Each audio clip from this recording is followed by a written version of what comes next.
Black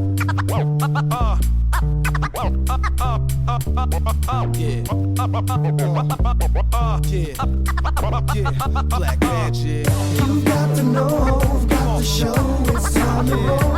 So just tell me what you wanna hear. Tell me what you want. So just tell me what you wanna hear. Ryan Fleming here, another edition of RatG TV, also with Sideline to Sideline on Giant TV. Don't forget to like and subscribe. And I am here at CWF Wrestlusion, and I am here with the champ. Champ. Jesse Bieber, how you doing, brother? I'm fantastic. You know, the champ is here. We got Wrestlusion upstairs. We're crushing it already. It's almost intermission time. I can hear the hose going upstairs with the Yeah. whole train. The whole train's upstairs right now doing the things that they do. Now, Jesse Rickman, for those that want to know the shoot name, as they say. Tell me a little bit about yourself and how you got into the business. I know we did a little bit of this on Sideline to Sideline, but for my fans at RatG TV, give us a little bit of a background to you. Oh, I'll give you guys a quick little. Sure. Because, I mean, we could go all day about what I've done in my life, right? You are the pop star of wrestling, right? So.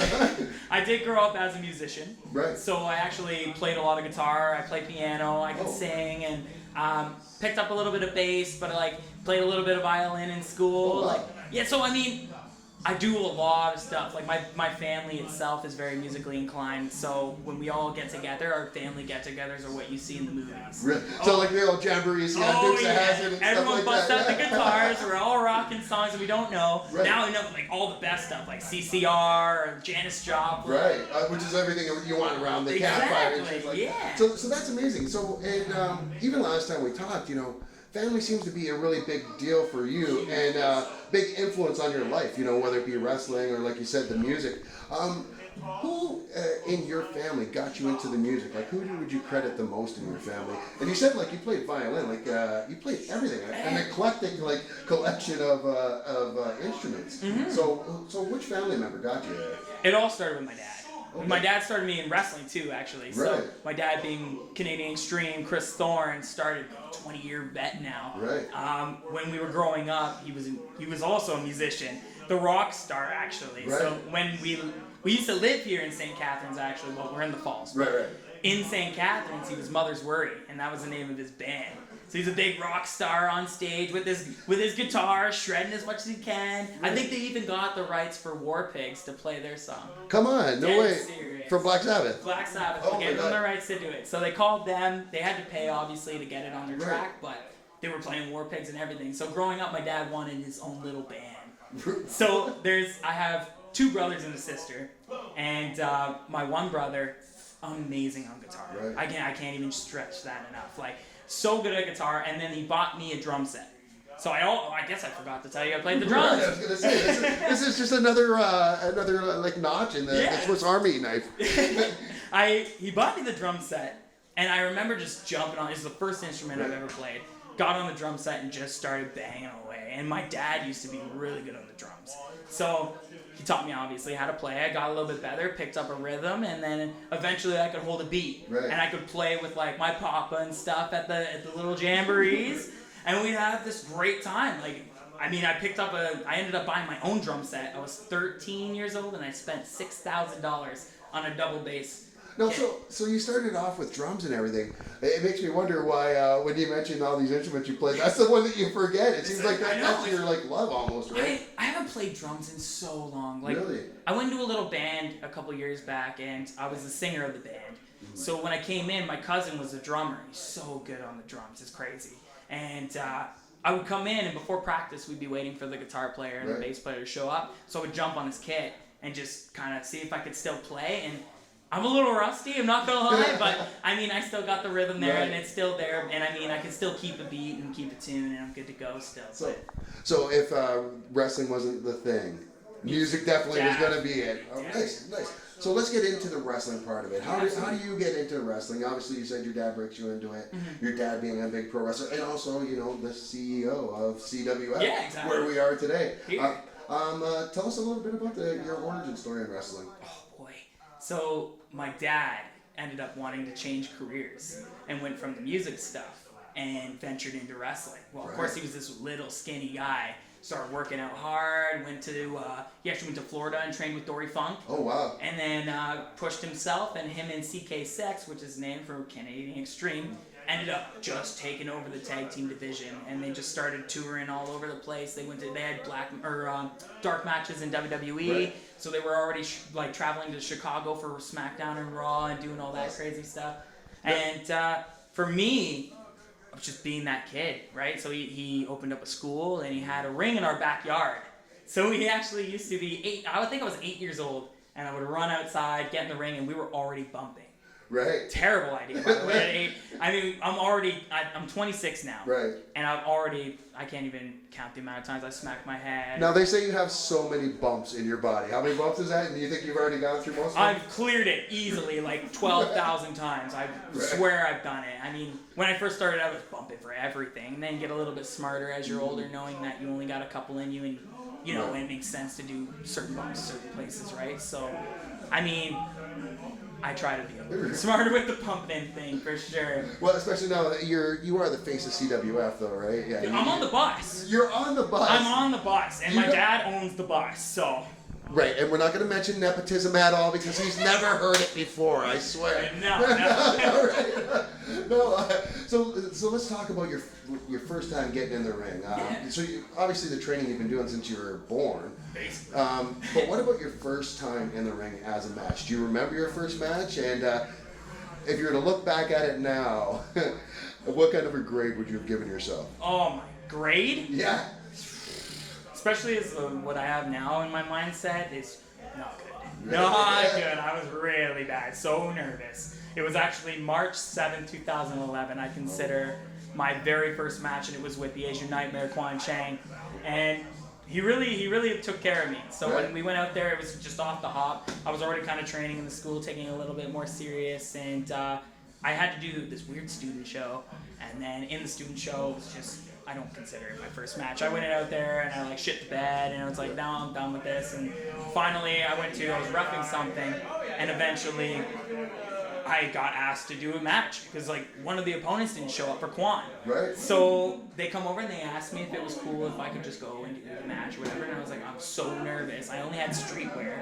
So I had this weird checkered shirt on, and I had dress pants on, I had these high tops on, and this is how I wrestled. Wow. And I mean, I went out there, he kicked my butt, I did some dancing, and I really ran with the dusty elbow. And you had the bionic elbow. I had to do the jab, drop. And Right. I had my thing I called the hip hop drop. I just drop a quick little dance move, hit an elbow. Right. So good. And that's all I had.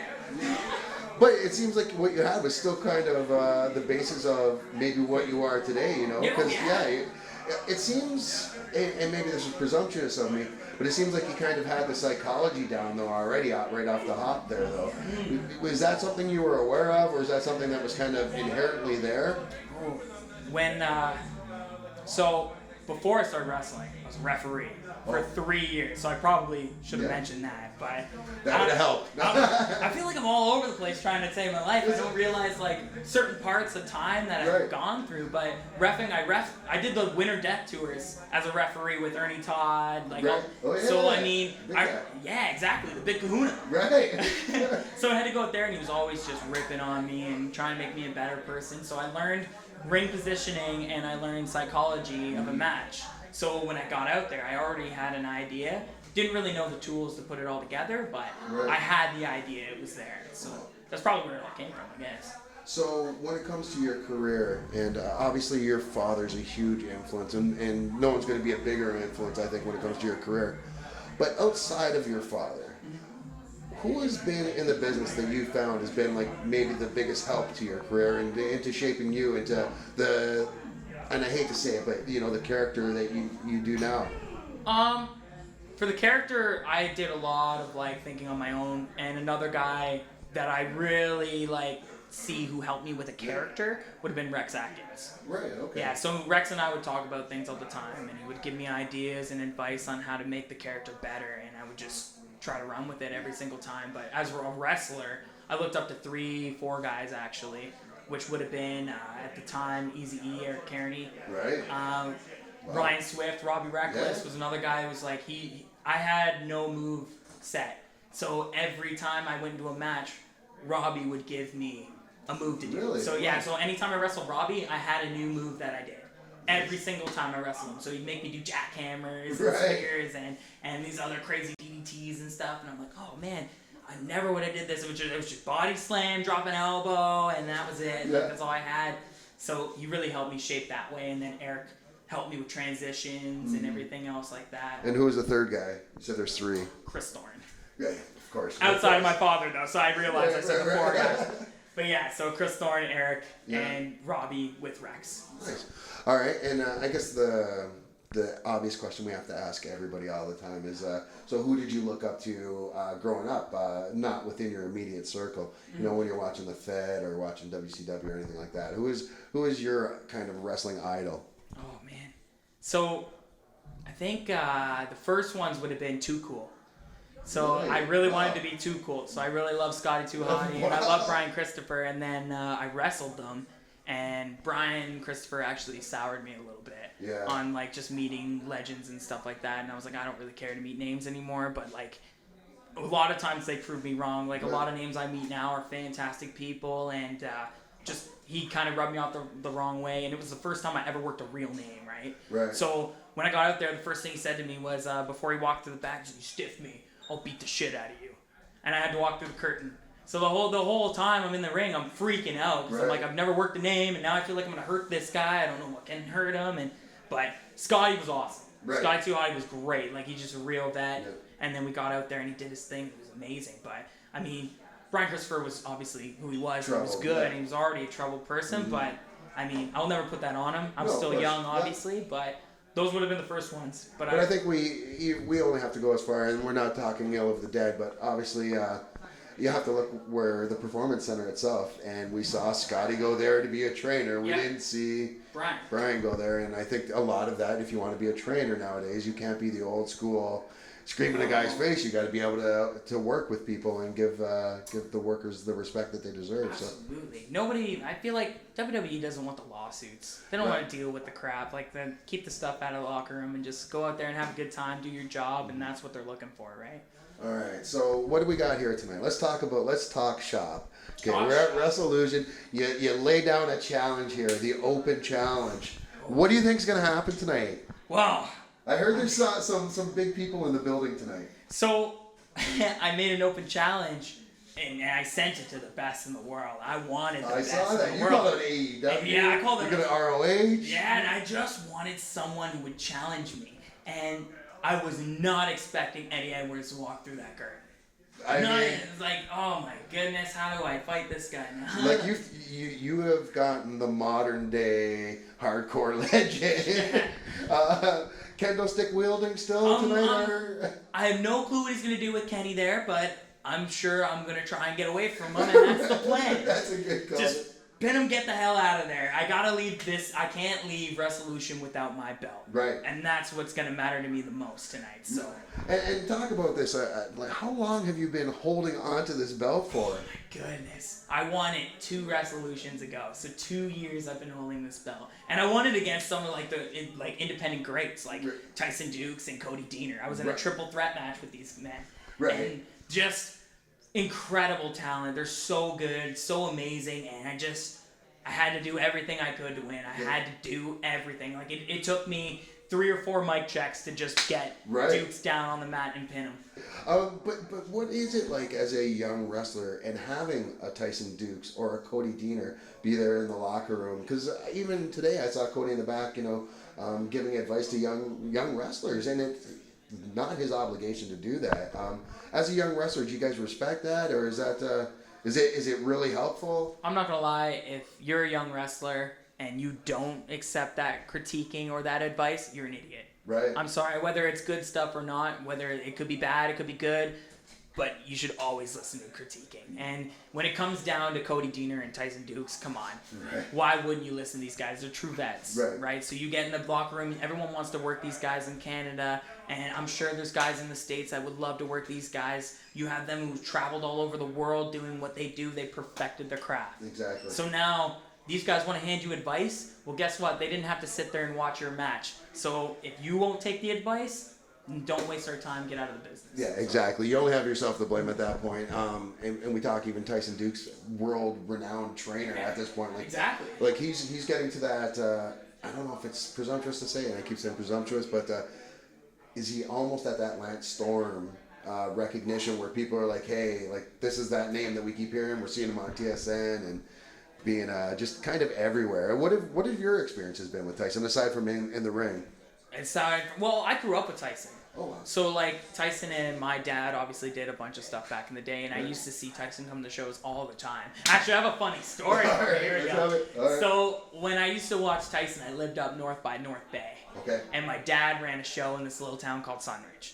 So, yeah, exactly. 1,000 people lived there. So, we still drew like 100, 200 people. It was fantastic. Awesome. But we would go to this show, and Tyson Duke showed up, and he used to wear this really blue, like, shirt, and it was just a cutoff with his sweet little tights that he had. And the handlebar mustache. I don't think he had the mustache. I think it was Babyface Tyson. Oh, okay. Yeah, so when I saw him, I was like, oh, that's Superman. That's Superman. That's all I associated him as. Right. And I remember going into the lobby, and I was like, looking at all this candy and stuff, and I'm like trying to twist the things. It's not working. I'm looking in the thing. Because, you know, as a kid, you want the free candy. Right. So I'm like trying to find all the candy, and he comes over and he goes, you want some candy, buddy? Puts the quarter in the thing, spins the thing, gives me the candy, and he goes, that's from Superman, and walks away. And wow. I was like, oh my goodness. At that moment, I idolized him. Right. So I was like, oh, it's Tyson Dukes. And every time I heard Tyson Dukes, I was like, that's Tyson Dukes. I love Tyson Dukes. He's a great guy. I love. And it all started with a little bit of candy, and that's where my belly grew.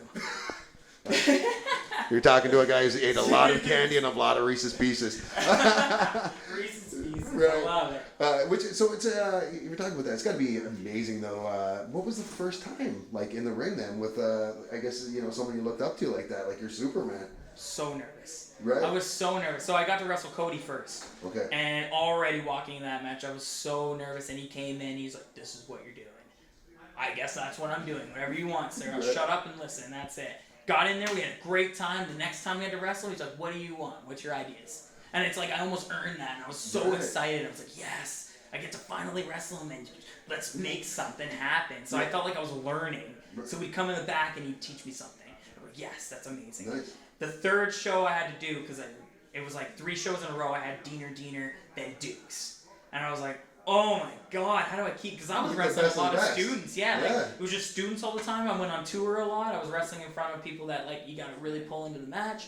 And then all of a sudden it was amazing. I was like, oh man, this guy's so good. He came in, it was just, let's do this, and just crush it. And it was just so good. I was like, man, I've never been in a match with so much emotion, just raw emotion. And from there, I wanted to perfect the emotion in a craft. So I was like, if I can go out there and everyone believes everything that I'm doing, I know I'm doing something right. So it's those guys I definitely give the credit to for that. You talk about the emotion. Have you ever had that moment, and if so, could you talk a little bit about it, where you felt that emotion and the crowd's got it at the same time? Like, have you ever felt it where both you and the crowd have gotten lost in the story? There was a moment where I think I won the belt, and at the end I'm holding the belt and I'm like crying and ready, so excited, and the crowd would just like claps and stand up, and it was so good. It was just so raw and real. Yeah, and it's like I feel like those moments, that's where people look at you and be like, okay, this is good. Like you really earn a lot of respect. I feel that way. Awesome. All right, so let's say I can snap my fingers. Right. And I grant you a wish. Right. You can go any promotion on the planet, and I mean any promotion, and the money is the same at all of them. Ooh, okay. So that's just to change it up, because obviously everyone wants to go to the Fed because that's where the money is. Of course. But let's say schedules all being the same as they are right now. Right. Where would you want to go? All the schedules are the same. Oh, you really took out the like big factors. I know. It's literally just pick a promotion. I want to know your favorite. I kind of want to see where your loyalty would be. Let's say you're working 200 days a year. You're getting top dollar by all of them, and let's hear it. And why? So the biggest reason I'm gonna choose this promotion is because I know it's more of my fans. Okay. So I'm gonna say WWE.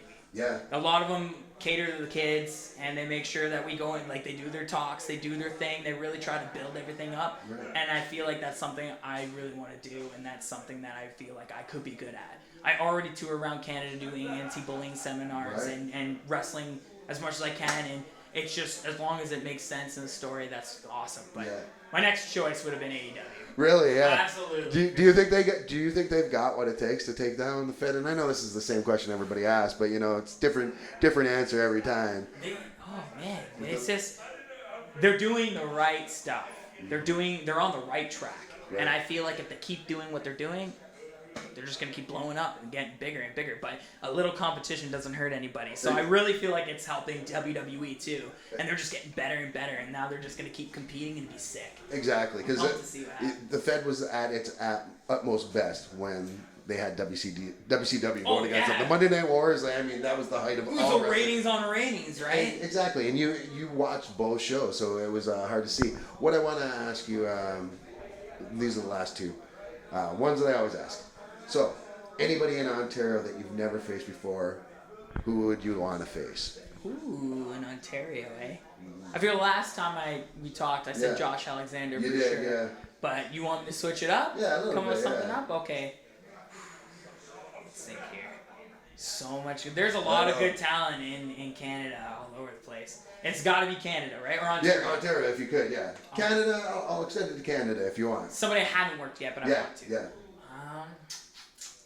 Holy, it's such a wide question. I know, because I'd like to see you in the ring with a Brent Banks. I don't know if you've ever been in. Oh, yeah, he looks been, great. Have you been in with him before? I've or no? never been No, in yeah. with Brent. Actually, Tarek. Oh yeah, Love Mr. the Punch Bieber. Chop Kick. Yeah.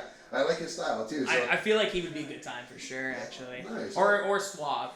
Yeah. Suave looks like he'd be a good time too. And Suave tells a great story. So that's what I like about him. Exactly. All right, and then we asked you this one on Sideline to Sideline before as well. Feel free to switch it up if you want. Yeah. But alive or dead? Anybody, anytime, all Last time. time I said The Rock. Yeah. So let's do. Who do you think you put on a good show with? Whew. I would have to pick somebody who plays more of my gimmick with me, and I would like to play theirs. So let's see here. Wow, hey, this is a tough question. That's what I do. That's why people come on this show. That's a hard question. Yeah. You know what? I'm just gonna say I'll probably go with the dad and pick Macho Man. Yeah, nice, beauty, I feel like yeah. that'd be a good time, and a good fun show for sure. Macho's one of my favorites. Like growing up, I was never big on the big over the top gimmicks. Like I like Taker a bit, but you know I was never a Hogan guy. I was a Steamboat guy. I was a Bret Hart guy. I was a Rick Rude guy. Rick Rude, You know, but this has been a lot of fun. So absolutely. we got to finish up with our little gimmick. We got to do a little gimmick. So we'll do the little rolling thunder. I don't know if we can do it at this level. I might have to reset the cameras real quick. I do it on my knees, I guess. Yeah, that'd be the easiest way to take it. So hard. But so when you guys come back, you will see me getting a little something here. But I just want to say, Jesse, always a pleasure. Always a pleasure. Guys, CWF Wrestlusion going on right now, and this man is taking on Eddie Edwards. Ooh, watch for it. Anyways, peace. Peace. What are we gonna do here? So what I'm gonna need you to do, and you just stand like this if you can. Camera can see you all right. Perfect. Yep. So this is called the mic check. The mic check. The mic check, and it's my finish. All right. So what it is, it's a roaring forearm. Right. So like Apollo So Creed. I go discus and forearm. All right. You ready for this? I hope so. I'm going through the mirrors, but this is what we do for you folks. Everything for these guys. That's right. Jesse Bieber, on your go. On my go. You guys ready for this? Here we go. Oh! I can't hit a finisher. If I hit a finisher, I gotta pin you right after. Are you kidding me? Oh, yeah, the thunder that was awesome. Thanks.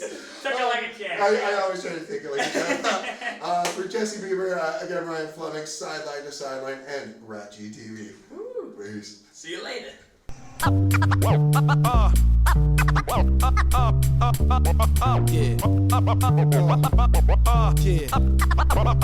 Black magic. You've got to know, got to show, it's time to roll. So just tell me what you wanna hear. Tell me what you want, so just tell me what you want.